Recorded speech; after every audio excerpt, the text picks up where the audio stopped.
GREM presenta un espacio dedicado a nuestros orígenes. Bienvenidos a una hora para la reflexión de los acontecimientos que forjaron nuestra existencia. Diálogos con la historia. Un espacio dedicado a nuestros orígenes. Encuentros con nuestro pasado. Diálogos con la historia.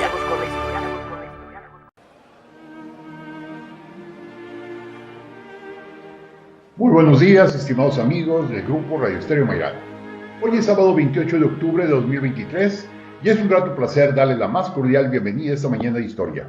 Gracias, muchas gracias por la oportunidad de convivir a través de esta pasión. Soy Luis Alberto Vázquez Álvarez. Concluida la fase revolucionaria en la Francia del siglo XIX ya, con el apoyo de aquel pueblo que había suprimido la monarquía de los Luises, ahora apoyaría a un héroe militar que tenía triunfos importantes contra los agresores de ese país. Napoleón Bonaparte, emperador, es nuestro tema de hoy. El camino allanado por cambios políticos de origen revolucionario culminó con el regreso al imperio. Y recuerden, distinguidas damas y caballeros amantes de la historia, que para nosotros escuchar sus opiniones nos enaltece, eleva nuestra calidad humana. Por ello les invitamos a que con toda confianza nos brinden su visión del tema y nos honren con ella. Con mucho agrado damos la más cordial de las bienvenidas a nuestros distinguidos amigos, invitados al programa Amantes de la Historia, que han estado con nosotros por varios programas y en especial en esta serie. Ignacio Alfonso Salcido Dávila, licenciado en Derecho, maestro en Derechos Humanos, dedicado al libre ejercicio de la abogacía. ¿Qué tal, doctor Luis Alberto? Carlos, muy buenos días al auditorio y gracias por acompañarnos en esta mañana con este tema interesantísimo de uno de los hombres sobre los que más se ha escrito en la historia de la humanidad, me atrevo a decir. Carlos Humberto Huerta Ochoa, licenciado y maestro en Derecho, catedrático universitario y abogado consultor con asentación en amparo. Muy buenos días, doctor Luis Alberto, amigo Nacho, Radio Escuchas. En este sábado de reliquia, ponemos fin a esta saga napoleónica. Y bueno, como música de fondo vamos a estar escuchando la obertura 1812 de Peter Ilich Chaikovsky, obra realizada por órdenes del zar para conmemorar precisamente la invasión napoleónica de Rusia. Así es, doctor, y miren, los que somos tchaikovskianos, vamos a llamarlo así, y no solo por La Bella Durmiente, Romeo y Julieta, el Cascanueces, el concierto de piano número 1 que platicamos Nacho el otro día, y ese hermoso poema que es también el concierto también para violín y orquesta estridente.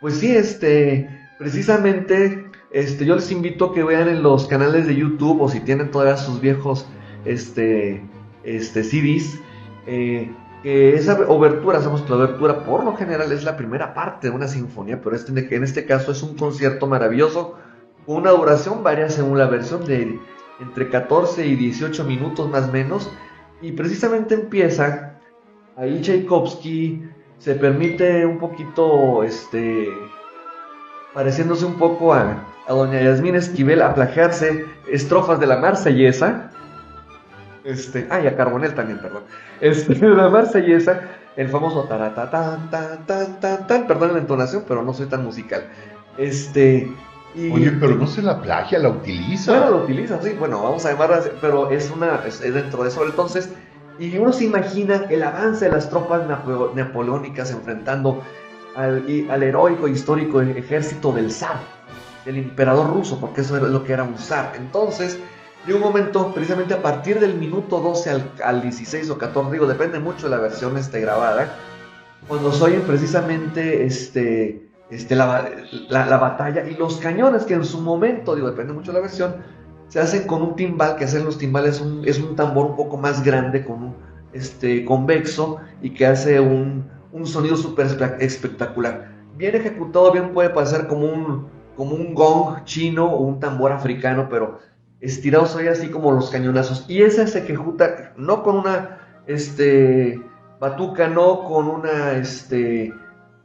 un platillo, sino simplemente con un mar para que tengas ese estruendo. Ya las versiones más modernas en conciertos, pues vemos que hasta contratan cañones acá como el de la Universidad de Missouri y otros así, y empiezan al cañoneo todo lo que da, y el replicar de campanas cuando precisamente es derrotado a las tropas napoleónicas. Yo pienso que ahí a lo mejor si hubiera existido ese contemporáneo a Hemingway hubiera dicho: Napoleón, por ti replican las campanas. Y es cuando termina precisamente con un trepa, que es el clásico baile ruso, que es una danza así pausada, el famoso ta ta ta tan ta ta ta tan tan tan. Entonces, que es cuando precisamente caen las tropas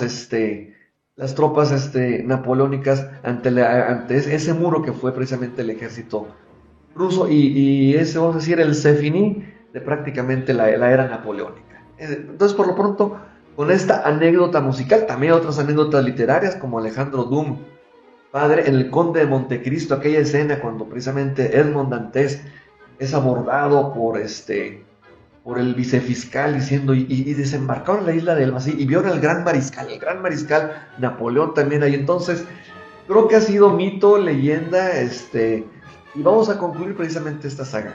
Es cuanto por lo que hace mi intervención, y le cedo los micrófonos a Nacho Salcido. Gracias. Gracias, Carlos.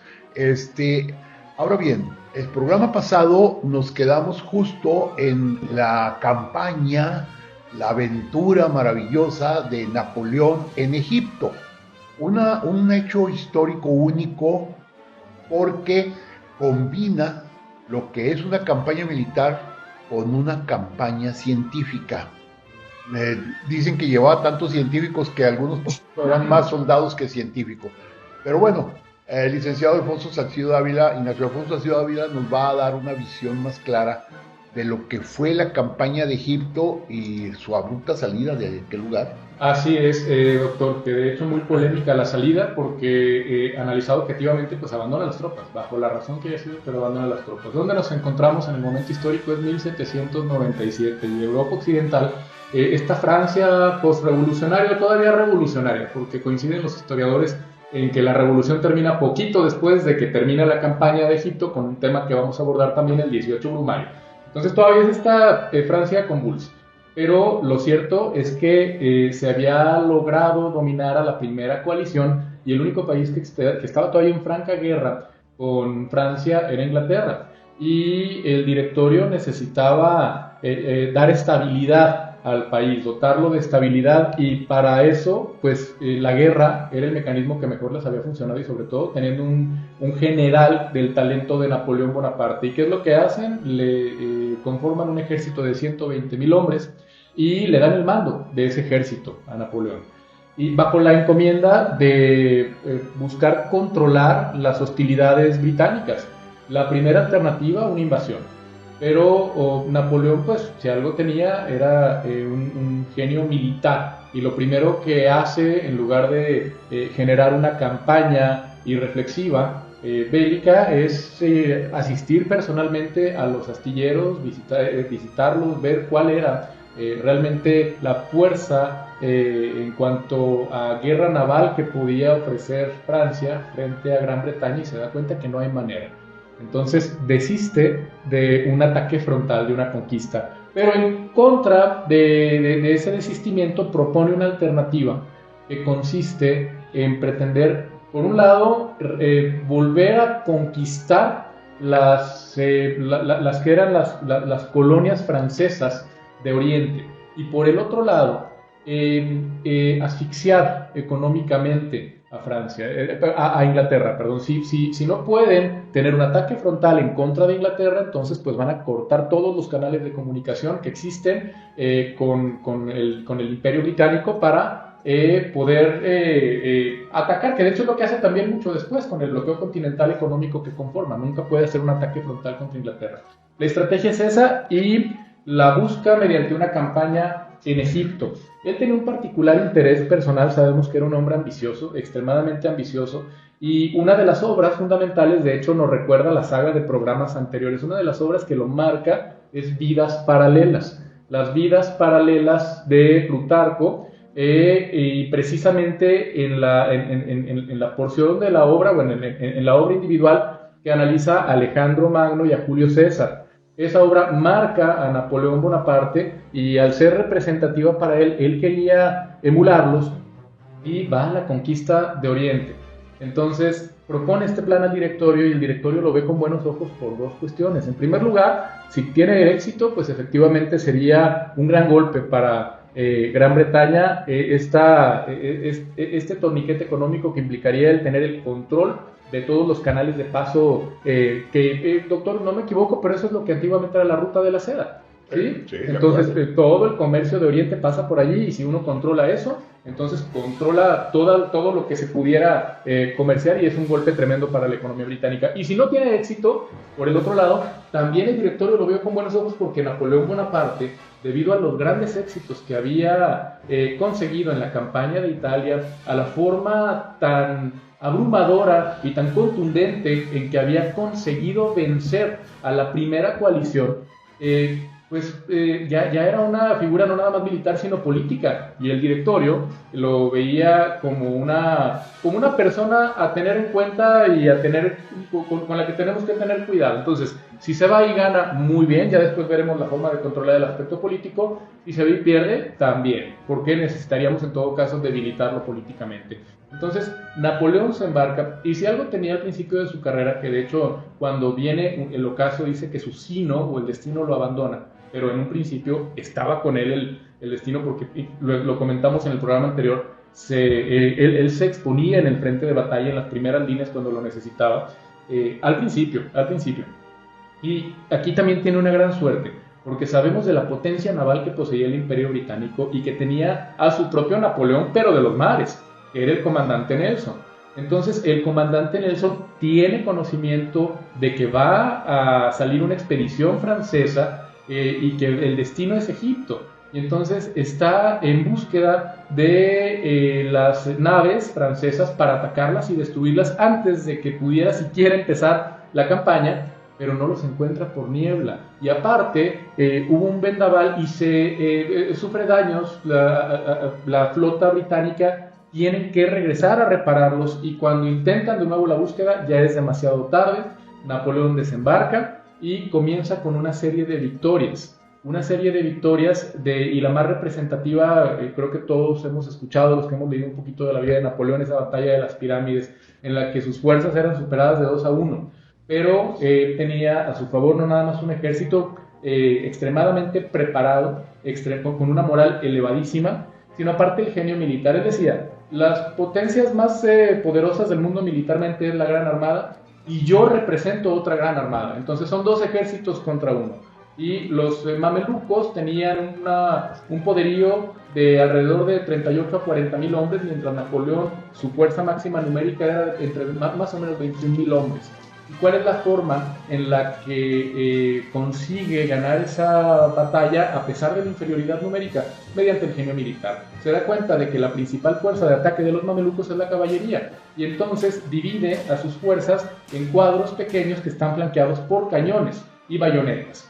El ataque de caballería se dispersa con el estallido de los cañones, con el ataque de bayonetas. No son capaces de mantener la formación, y entonces Napoleón vence. Y una de las cuestiones que conocemos de Napoleón en Egipto es también la capacidad de ser cruel, porque quiso ganarse a los conquistados respetando sus creencias religiosas, e incluso haciendo ritos propios de la religión, a cambio de que ya no lo atacaran. Y los que lo llegaron a traicionar atacándolo 2 veces o resistiéndose 2 veces fueron pues realmente masacrados de una manera brutal. El éxito de la campaña de Napoleón se ve eclipsado, no tanto porque haya habido grandes militares que le hicieran frente, sino por una situación que tenía que ver con la política y con el hecho de que Francia ya no estaba en posibilidad de mandar refuerzos. Hay quienes dicen, es que el directorio lo abandona. No lo abandona, lo que pasa es que el directorio tenía sus propios problemas. Mientras Napoleón estaba en Egipto, las potencias extranjeras estaban ocupándose de reconquistar todo lo que había conquistado Napoleón durante las campañas de Italia. Y entonces, al tener 2 frentes abiertos, deciden darle prioridad al más delicado, que es el que está más cerca de mis fronteras. ¿Por qué? Porque la pretensión, obviamente, de las potencias extranjeras era una invasión a Francia. Y si lograban reconquistar, que lo hicieron, las poblaciones y todo el territorio que había ganado Bonaparte con su genio durante la campaña italiana, pues entonces estaba en riesgo la soberanía del pueblo francés. concentran todas sus fuerzas en defenderse de los extranjeros en suelo europeo. Ya Napoleón ya no le pueden mandar más tropas, ni apoyo, ni suministros. Eso por un lado. Por el otro, el tema de la peste bubónica. Nos queda nada más un minuto. Vamos a cerrar ya con la campaña de Egipto. ¿Cómo termina? Con el ejército diezmado de Napoleón Bonaparte, con la falta de apoyo del directorio, pero no por un tema de traición, sino por un tema de estrategia, y con un Napoleón que hace algo que yo no lo volví a ver hacer en toda su carrera. Digo, yo he leído mucho de Napoleón Bonaparte, yo les diría que es el personaje de historia que más, más interés me despierta, y aquí sí veo como una especie de acto de, no sé si traición o cobardía. Abandona a sus tropas bajo el argumento de que sus talentos son necesarios en Europa para defender el territorio francés. Ese es el argumento que da. Pero ¿es cobardía? ¿Es traición? No lo sabemos, porque lo cierto es que después de que él abandona el suelo egipcio, y el ejército francés es apabullado por las fuerzas locales, y eso hubiera sido su destino si se hubiera mantenido, pues como se espera de todo buen comandante, de todo buen general, y es algo que va a pesar sobre él pues toda la historia, porque a la fecha lo estamos comentando. Carlos, doctor. Claro, y aquí el aspecto más interesante es el hecho de que justifica la pérdida de las batallas porque él no estaba presente. Él ya estaba en Francia. Bien, vamos a hacer una breve pausa y al regresar vamos a comentar acerca de qué fue exactamente lo que pasó en su regreso y los motivos de su regreso a Francia. Vamos a la pausa. El diálogo continúa después de esta pausa. Escúchanos en línea a través de www.noticierosgrem.com.mx. Diálogos con la historia. Q 91.1 FM. Es tiempo de continuar dialogando con la historia. Escúchanos en línea a través de www.noticierosgrem.com.mx. Diálogos con la historia. Q 91.1 FM. Regresamos a Diálogos con la Historia. Hoy estamos platicando ya del ascenso de Napoleón Bonaparte como emperador de Francia. Con nosotros Carlos Humberto Huerta Ochoa e Ignacio Alfonso Salcido Dávila, ambos amantes de la historia, abogados, postulantes, maestros en Derecho, abogados en la actividad, pero sobre todo amantes de la historia.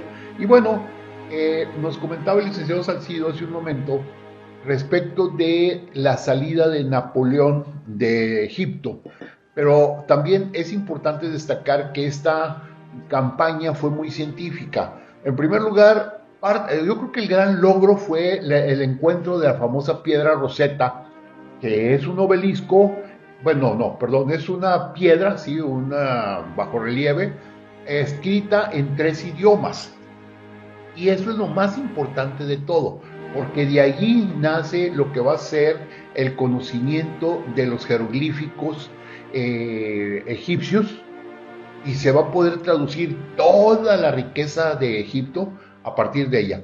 También se lleva algunos obeliscos, como el que podemos ver en la Plaza de la Concordia, de regalo. Se lleva también algunas cosas valiosas. Souvenirs. Sí, pero aquí viene lo interesante. ¿Qué hace Napoleón en esa huida rápida de Egipto y su llegada casi de sorpresa al directorio a Francia, de carácter político? Pues bueno, entre esa polémica que tenía el señor Bonaparte, pues muy controversial todo eso, ¿verdad? Sobre todo dejar abandonada la tropa. Cuando ahorita practicábamos el corte de una leyenda que me decía mi buen amigo y mi jefe Álvaro Ramos Cano, te mando un saludo, Alvarito, de que Napoleón así se dirigía a la tropa. Es una leyenda, Dice: tropa, no sabes, yo te enseño. No entiendes, yo te explico. Persistes, te mando fusilar. Entonces, no, pensamos, un arrebato así de vivo, vamos a llamarlo así. Dice: no soy indigno de estar al frente de estas tropas o para mejor preservar la Francia. Y allí es donde empieza a enaltecerse su figura, el que puede lo menos, puede lo más. Entonces, dejándose llevar por uno de los miembros del directorio, que es el abad de Saigís, del que ya platicamos una vez, en el que se inspiraron los centralistas en México para hacer las 7 leyes y crear ese supremo poder conservador. Inspiró el directorio francés de ese senado conservador para a nulificar los actos de los otros poderes, le sugiere así como mustiamente que no quiere la cosa, pues vamos a hacer un golpe de estado para crear un consulado como un jefe del ejecutivo con plenos poderes. Entonces involucra también al hermano de Napoleón, de nombre Lucien, y quien se desempeñaba como cabeza del Consejo de los 500, lo que practicamos también, y otro director como Roger Ducos y Talleyrand. Entonces el 9 de noviembre, por eso se conoce como 18 Brumario, encaminan sus tropas, dispersan o disuelven los consejos legislativos y quedan Bonaparte, Sailly y Ducos como cónsules supremos provisionales. Pero ya sabemos que esta provisionalidad, así como hablamos de las dictaduras, pues no son así, eso no tiene nada de provisional, sino un poco de prolongarse y permanecer. Entonces es cuando logra nombrarse como primer cónsul. Se empieza una importante reforma administrativa, crear los departamentos o secretarías de Estado de Educación Superior, un código tributario, un banco central. Miren, un banco central como el de nosotros, el código civil de Napoleón o inspiración. Dato curioso, porque no sé si el tiempo, por razón del programa, podemos seguir hablando de Josefina. El divorcio que tienen Josefina y Napoleón es el expediente número 1, porque es el primer divorcio que se lleva bajo la regencia de ese código. Nada más como un dato así curioso. Ya lo demás, pues ya sabemos cómo es la situación. El punto aquí es que se viene una gran obra jurídica, educativa, ilustrativa por parte de Napoleón, y al parecer tenemos un primer principio de paz. Pero regresa, como los grandes Napoleón, a Italia, para tratar de reconquistarla, porque había sido conquistada por Austria, y es donde empiezan una serie de planes y guerras napoleónicas que son también conocidas también como las coaliciones. No son coaliciones políticas de que somos distintas corrientes políticas para hacer un plan común de gobierno. Eran coaliciones entre estados monárquicos que veían amenazadas su establishment o statu quo por la Revolución Francesa y las ideas napoleónicas. No, si pasa esto en Francia, va a pasar en España, va a pasar en la Gran Bretaña, va a pasar en Alemania, en Sajonia, en Prusia. Entonces aquí pues es el fin de nuestros días. Entonces se empiezan a hacer una serie de coaliciones. No voy a dar todos los detalles, pero son campañas militares. Por ejemplo, la tercera coalición, que es en 1805, encabezada por Reino Unido, Imperio Austriaco, Rusia, Nápoles y Suecia, cuyo resultado fue victoria napoleónica. La cuarta coalición... Pero yo creo que nos estamos yendo un poquito más adelante, ¿no? Porque ya en 1805 estamos en el Imperio. Estamos en el Imperio de Napoleón. Pero realmente fue algo muy breve, Nacho. O sea, su consulado fue muy breve. Ya después es cuando él se... Fue de 1798 a 1804. En diciembre de 1804. Y algo muy interesante que se prevalece. O sea, él da un golpe de Estado dentro de un golpe de Estado. Porque el golpe de Estado original, como bien lo comentas, Carlos, lo ve ideólogo de la Revolución Francesa, Sieyès, y él es el que necesitaba a Napoleón porque tenía la fuerza militar. Pero pues Napoleón, es que Napoleón tenía la gran virtud de no ser nada más la espada. Él era un gran político también.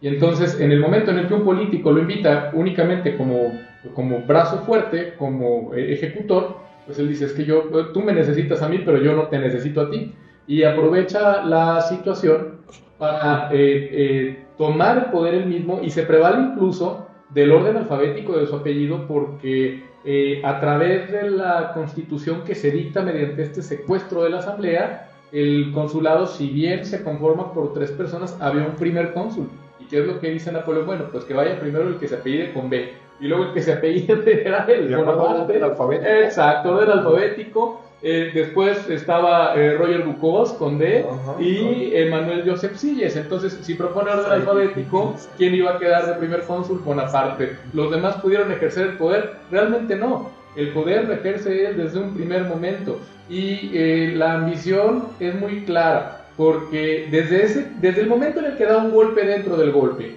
después encuentra la manera, mediante un estratagema, de ser él el primer cónsul, que era, digamos, el representante propiamente del Ejecutivo. Y ciertamente, todo lo que hace como cónsul son cuestiones que se pudieran considerar producto de la Ilustración. él es un hijo de la Revolución Francesa y así se consideraba como tal, y consideraba que su propósito, su destino, era consolidar ese ideario de la Revolución Francesa, y por eso es que lo primero que hace es positivizar en la mayor medida posible el ideario de la revolución, y el gobierno como tal sí era plural, tenía sus opositores, al grado, doctor, de que las personas que estaban a su alrededor le llegaron a decir: el aire está lleno de dagas. Él sabía que su vida corría peligro, y siempre, insisto, su gran carrera se caracteriza por el genio, porque no es talento, ¿no? Es el talento el que tienen las personas que se destacan en algo, y luego están los genios.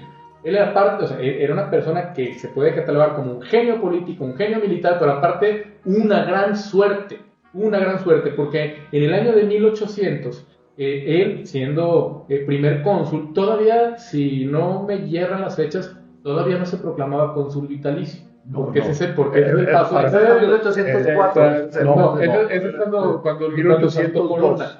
Exacto. En 1802, yo pensé que ese era el segundo golpe de Estado que iba a mencionar, porque es un cónsul compartido. Así es. Pero luego pasa a ser cónsul vitalicio, y ya prácticamente el poder que tiene es el de un emperador. Sí. Así es. Pero todavía no es emperador. Recordemos el apunte que hice hace rato, el abad de Sayis, o Sayis, como se pronuncia, es el que le sugiere, como una versión moderna de Maquiavelo. Pues ahí lo compartimos entre todos, pero dijo, no, una versión, como tú dices, Salcido, utilitarista. No, yo soy un genio militar, un genio político, te utilizo mientras me convienes, y de ahí para adelante, pues nada más acá solo mis chicharrones truenan, bueno, mis croissants truenan, ¿verdad? Entonces, ahora va a venir el siguiente paso, y el siguiente paso es aprovechado perfectamente por Napoleón, que va a ser el atentado. No sé si nos quiere comentar algo. Del año 1800. 4. No, es que bueno, hubo otro atentado del coche bomba, ese fue en el año 1800. Él iba para la ópera. Ok, Él iba para la ópera de París todavía como cónsul, y lo salva un azar del destino. Resulta que, como a todos nos ha pasado, ¿qué creen que ocurrió? Que Josefina estaba estrenando una prenda que le mandan de Constantinopla y no se la podía poner. Entonces se iban a ir todos en un solo carruaje, y estaba previsto que Napoleón, era Nochebuena del año 1800, y estaba previsto que asistiera al estreno de una ópera de Joseph Haydn, y todo el mundo supo que de iba a casualidad asistir. no era la ópera Emperador. No te sé decir, ahí sí escapa de lo que representa el programa, pero era en esa fecha sabían que iba a asistir a la ópera, y siempre tomaba el mismo camino. Se les hace tarde porque la señora estaba batallando con su atuendo, y entonces Napoleón va primero en un carruaje, y resulta que una organización de conspiradores habían adquirido un carruaje para colocarlo precisamente en donde tenía que hacer tenía que detener un poco la marcha, el carruaje de Napoleón Bonaparte, y dentro ponen un carril lleno de pólvora. Dicen que era una máquina mortal, así lo denomina la historia, pero no era una máquina. Era simplemente un barril lleno de pólvora y metralla. De manera muy fría, para que no se viera nada sospechoso, contratan en ese mismo momento a una niña de 14 años para que tome las riendas del carruaje, como si estuviera esperando a alguien, sabiendo que iba a ser la primera víctima.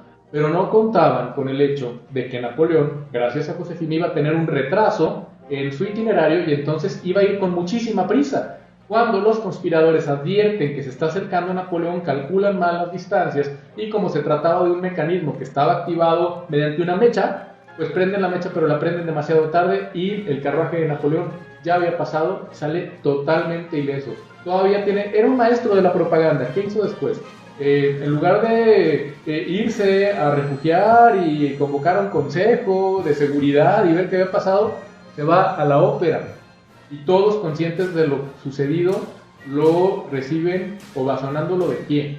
Es decir, él siempre sabía cómo sacar la mejor partida de todo lo que le ocurría. Un maestro, verdadero maestro de la propaganda, Carlos, doctor. Ok, sí, ¿no?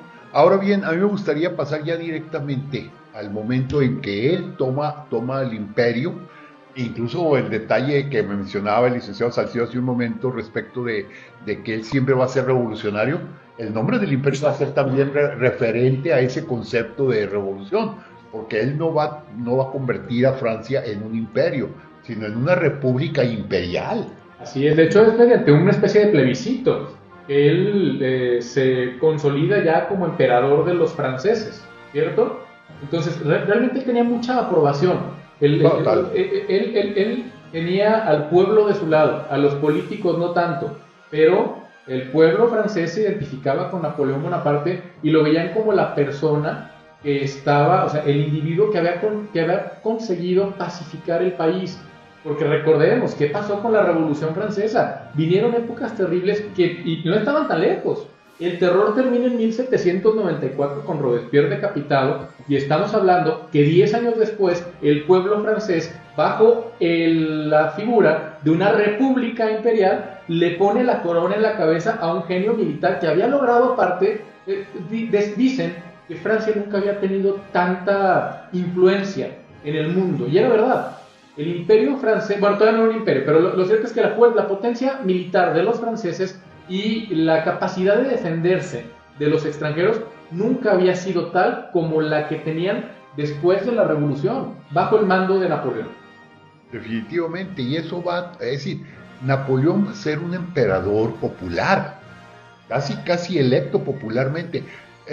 Ya se nos acabó este tiempo, este bloque, pero nomás si nos recuerda la coronación tal cual. La coronación. Pues la coronación ocurre en diciembre de 1804 y un evento que la marcó, que de hecho está pintado en un cuadro que está en el Museo del Louvre, enorme, es Napoleón mismo poniéndose la corona. Arrebatándoselo al Papa. Exacto. Creo que es todo es símbolo. Yo no nací emperador, a mí nada me fue dado. Todo lo que se ha logrado es por mí. Ese es Napoleón. Entonces la corona no me la está poniendo nadie, me la estoy poniendo yo. Que también no hay que olvidar, el Papa estuvo presente porque Napoleón reconstruye la relación con el papado cuando cónsul. Otro movimiento político brillante. Definitivamente. Y después Napoleón corona a Josefina. ¿Sí? Y lo más interesante es que la corona era la tradicional corona de hierro de los reyes de Francia, que se suponía que estaba elaborada con los clavos de la cruz de Cristo. Bien, vamos a hacer una breve pausa y continuamos platicando en un momento. El diálogo continúa después de esta pausa. Escúchanos en línea a través de www.noticierosgrem.com.mx. Diálogos con la historia. Q 91.1 FM. Es tiempo de continuar dialogando con la historia. Escúchanos en línea a través de www.noticierosgrem.com.mx. Diálogos con la historia.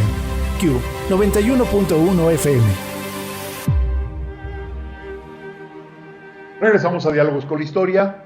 Hoy continuamos con el tema, y de hecho hoy concluimos con el tema de Napoleón Bonaparte, emperador. Con nosotros Ignacio Alfonso Salcido Dávila y Carlos Humberto Huerta Ochoa, ambos abogados en derecho, pero sobre todo amantes de la historia. Y bien, dejamos el bloque anterior con Napoleón ya emperador. ¿Cómo va a empezar a ser este imperio y estas políticas de Napoleón Bonaparte? Así es, doctor, pues ya una vez autoproclamado emperador, logra inclusive hasta ganarse vamos a decir no la simpatía, pero sí un arreglo ahí con el Papa. Hay una leyenda que decían que el Papa lo amenazó con excomulgarlo. Le dice: te excomulgo porque eres una persona no grata para la iglesia. Y le dice, y le contesta a Napoleón: no llega a la excomunión, pero mis cañones sí pueden llegar hasta el Vaticano. Entonces ahí como que le hace un poquito manito de puerco para hacer precisamente esos acuerdos con el Vaticano, precisamente para poder un concordato de paz. Pero siguen, como le decía hace rato, o sea, estamos hablando de lo que acontece entre 1805 y 1812, que son las coaliciones de países como Reino Unido, Imperio Austriaco, Rusia, Nápoles y Suecia, precisamente contra el régimen de Napoleón. ¿Por qué? Porque era una amenaza. A ver, bueno, si esto le pasó a los Luises, precisamente, pues nos puede pasar lo mismo a Rusia, nos puede pasar a la Gran Bretaña, puede pasar a Prusia, puede pasar a Bélgica, a Alemania, que todo era parte del Sacro Imperio Romano, unas reminiscencias que ahí quedaban todavía. Entonces se vieron amenazados, se coaligaban, pero ¿cuáles eran los resultados? Los triunfos napoleónicos. Entonces, por ejemplo, vamos a hablar de lo que fue precisamente la tercera coalición, que empieza precisamente en 1805, sí, con una serie de invasiones de estos aliados. Y precisamente, ¿cuál es el resultado? Como dije, pues la victoria de las tropas napoleónicas. Apabulla. Es increíble ver, por ejemplo, cómo eran nada más los grupos beligerantes. En un principio era Francia y el Reino de España contra Reino Unido, Imperio Austriaco y el Imperio Ruso. Entonces terminan precisamente un ejército precisamente de 150,000 soldados y logran imponerse ante la superioridad naval de la flota británica, entonces llevándolos lejos del Canal de la Mancha. Entonces termina forzado con precisamente hacer un tratado precisamente para mantener la paz, pero vuelven más adelante precisamente con lo que sería ya la cuarta coalición entre 1806 y 1807, y en este caso pues ya la cuarta coalición. Entonces Napoleón los derrota en Prusia en las batallas de Jena y Austerlitz y hace marchar a la Gran Armée hacia Europa Oriental, derrotando a los rusos en 1807 en Friedland, obligando a las naciones derrotadas de la cuarta coalición a aceptar los tratados de Tilsit. Y acuérdense que este tipo de tratados pues precisamente ponen fin a un conflicto bélico, y en este caso el bloque ganador, que en este caso fue las tropas bonapartistas, pues imponen condiciones. Pero queda ese gusanito, y vienen otro tipo precisamente de batallas, como precisamente la quinta coalición en 1809. Ahí ya son un poquito más los aliados que intervienen, porque no solo es Gran Bretaña, el Imperio Austriaco, es el Reino de Portugal, el Reino de España, porque ya ha sido dominado precisamente por Napoleón. Impone a su hermano José.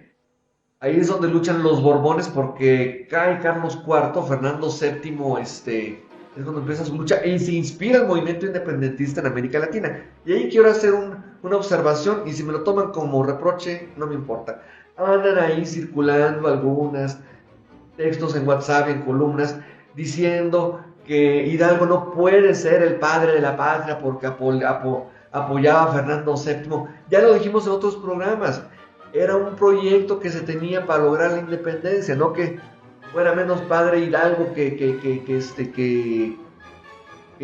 otros, o como el que ensalzan Iturbide. Eso lo vimos en Diálogos con la Historia. Por favor, yo invito a estos, y sobre todo que estos pronunciamientos son gente encargada de la educación, yo les pido que lean la historia, que lean que escuchen nuestros programas, nuestros programas ahí documentados, por favor, porque no tiene caso distorsionar la historia, y mucho menos emplear textos mayúsculos en WhatsApp como para hacer ese alarde. Entonces, ahí dejo esta intervención. Entonces, en esta quinta coalición, que es el punto que nos vamos a desaturar, es cuando ven más intervención de países, pero aún así son derrotados precisamente. Ahora, bien, de acuerdo con lo que nos acabas de platicar, Carlos, el enemigo fundamental era Inglaterra. De Rusia. Sí, pero en este momento la parte claro, es Inglaterra. Pero resulta que no se puede combatir a Inglaterra más que por el mar. Así es. Y hay que destruirla como se trató de destruirla con la campaña de Egipto. Entonces es cuando crea Napoleón la famosa, se me fue el nombre, el famoso bloqueo continental, que prohíbe a las naciones europeas comerciar con Inglaterra. Y todos empiezan a aceptarlo porque le tienen miedo, pero hay un país que no acepta eso, que es Portugal. Portugal sigue comerciando. Ajá. Y Napoleón necesita llegar a Portugal forzosamente. Así es. Porque si no, todo el mundo va a hacer lo mismo. Pero Portugal está del otro lado de España y no puede atacarlo por el mar. Es entonces cuando viene la invasión a España, que la voy a mencionar muy rápidamente porque ya la hemos platicado varias veces en programas anteriores, que en realidad se trata de ir a castigar a Portugal, pero aprovecha Napoleón para meterse a España y dominarlo bajo la aceptación del rey Carlos IV de España, con su ministro Manuel Godoy, y Napoleón pues simplemente aprovecha la situación.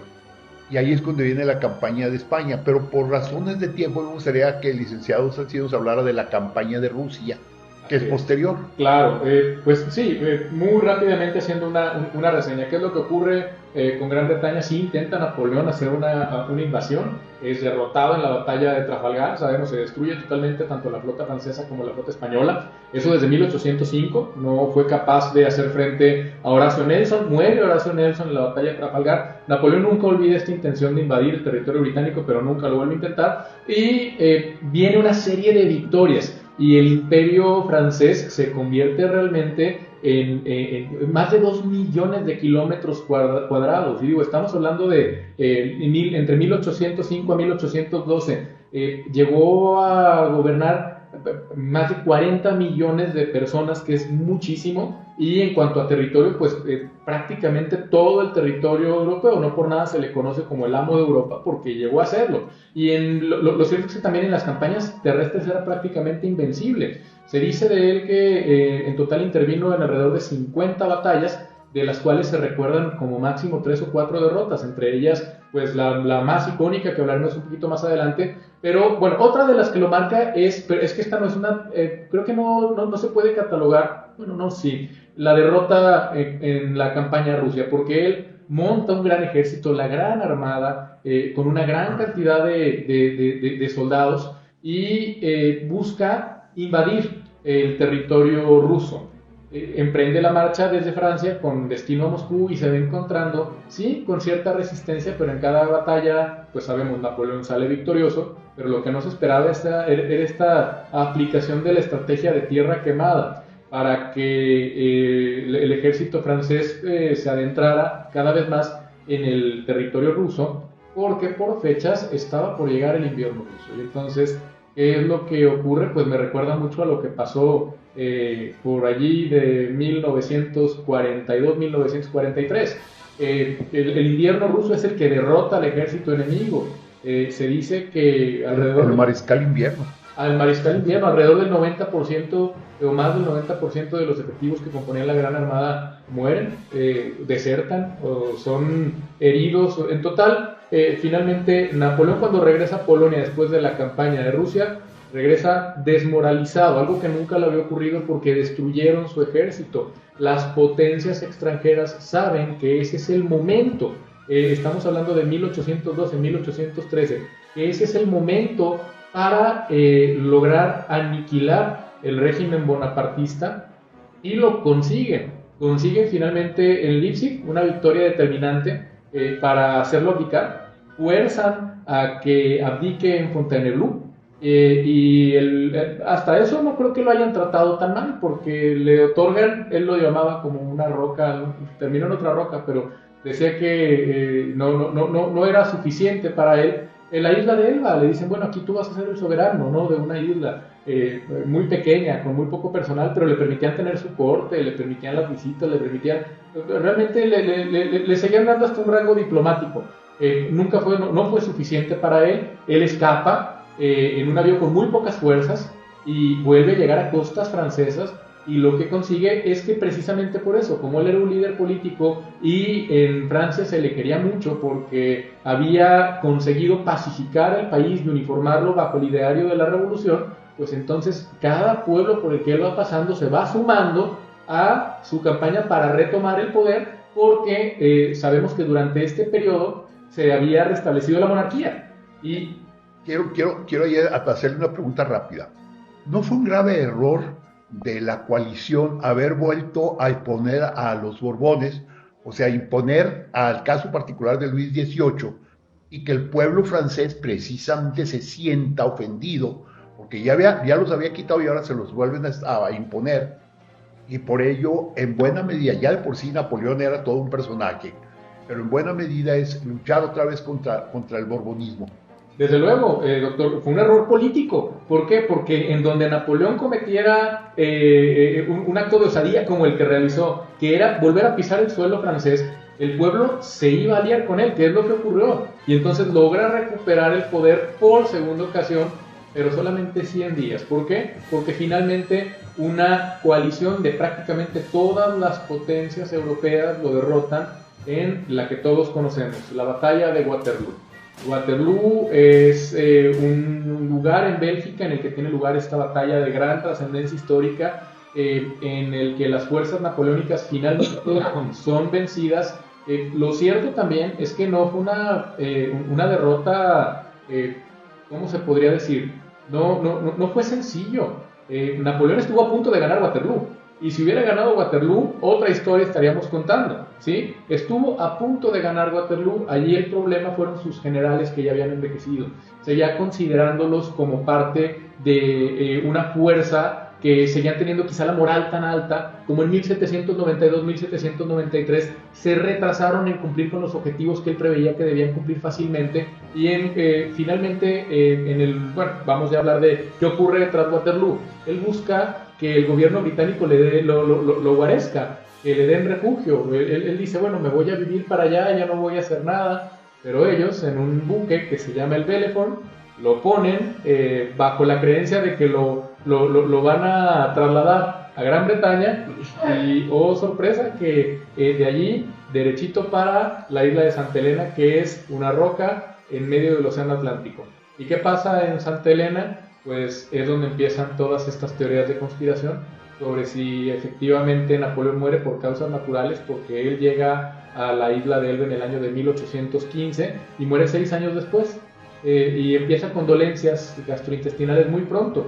Entonces toda la sintomatología que presenta, e incluso han hecho análisis de sus cabellos y han encontrado dosis de arsénico altísimas y que se corresponden con el envenenamiento prolongado, muy prolongado. Entonces muy probablemente muere envenenado. Una cuestión también que no se sabe a ciencia cierta, a pesar de que hubo testigos presenciales, entre ellos mismos se contradicen sus últimas palabras, que era Francia, ejército, y uno solo de los testigos dice que dijo Josefina, pero lo cierto es que el testigo lo dijo 40 años después. El texto dice es la France, l'armée Joséphine. Mito o leyenda, no lo sabemos, pero yo diría, lo conecto con esta pequeña frase que me llegó en estos días. Yo soy mi casa, si no estoy cómodo en mi casa, nunca lo estaré en ningún lugar. No tenía llenadera, no le bastaba con Francia, quería estar en casa de todo mundo, que de ahí sus guerras, sus conquistas, su indispensabilidad, aprovechándose de su genio militar, de su popularidad, pero al final de cuentas somos seres finitos. ¿No? Carlos, solo no satanizarlo, porque esa es una cuestión. Giovanni Harari, una frase que yo creo que ya había mencionado en el programa, dice que la reacción humana ante el placer no es la satisfacción, sino siempre querer más. Entonces no creo que podamos culparle a un hombre de una gran capacidad, y siempre quiso buscar el límite de sus capacidades, y algo que dijo cuando llegó al poder, lo encontró vacío. Cuando se siente en el poder, dice, es esclavo. Ahora, Napoleón no dejará de ser Napoleón. Si usted visita París y va a los Inválidos, podrá ver allí el gran sarcófago donde se encuentran los restos de Napoleón. Y si usted viaja de París a Londres por el Eurotúnel, los ingleses no le van a dejar olvidar, porque va a llegar a Londres justo a la estación Waterloo. Y solamente, ¿dónde está Napoleón? En los Inválidos, que había sido construido por el régimen monárquico como un hospital de los soldados. Y entonces dices, aquí tiene que ella ser el mejor de los soldados que ha dado Francia. Y ahí está su espada también. Así es. Aquella que alguna vez le prestaron a Porfirio Díaz. Pues hemos terminado con esta, vamos a llamarle saga sobre la Revolución Francesa y luego Napoleón. Les agradezco mucho a Ignacio Alfonso Salcido Dávila. Al contrario, doctor, un placer y un honor. A Carlos Humberto Huerto Ochoa. Gracias por todos estos años de permitirnos este espacio, doctor.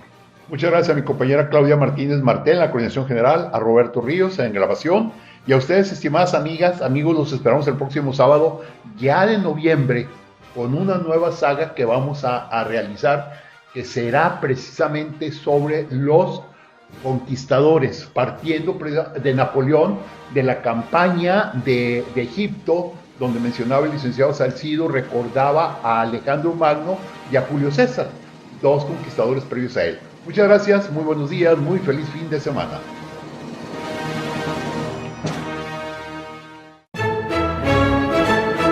GREN presentó Diálogos con la Historia. La charla concluye por esta semana, pero nuestra raíz es extensa, por lo que te invitamos a debatir el tema en nuestra próxima emisión. Encuentros con nuestro pasado. Diálogos con la Historia.